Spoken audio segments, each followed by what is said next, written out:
Fiil сөз шахабы. Fiil сөз шахабы заттың, һәм басқа затлардың, құбылыслардың іс харекетін білдіретұғын сөз шахабына fiil сөз шахабы делінеді. Ол fiиллер не іследі, не қылды, не іслеп атыр, не қылып атыр деген сұрауларға жауап береді. Тілімізде fiиллер жүдә көп ұшырасады һәм біз негізінде гәпті мысалы тыңлаушы, баянлаушы тыңлаушыға жеткеріп береді. Баянлаушы болады, тыңлаушы болады һәм басқа адам болады.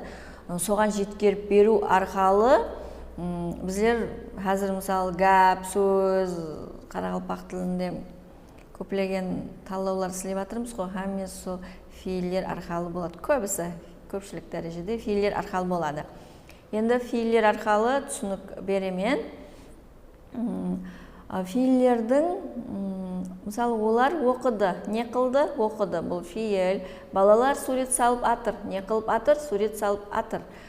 Fiиллер дәреже, мейіл, мәхәл, бет сан қосымталарыменен өзгереді. Болымлы, болымсыз мәнілерге ие болады.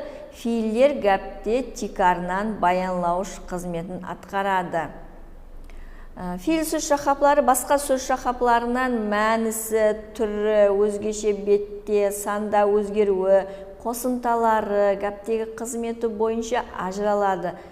Мысалы, бала атлық сөзі затты атаса, оқы fiil сөзі заттың іс әрекетін аңлатады да, бала сөзі баламан, баласаң, бала түрінде бетлік жалғауларын қабыл етсе, оқы fiil сөзі әрекетті аңлатқанлықтан үш мәхәлде айтайық, өткен мәхәлде оқыдым, оқыдық, оқыды түрінде өз қосымталарына ие болады.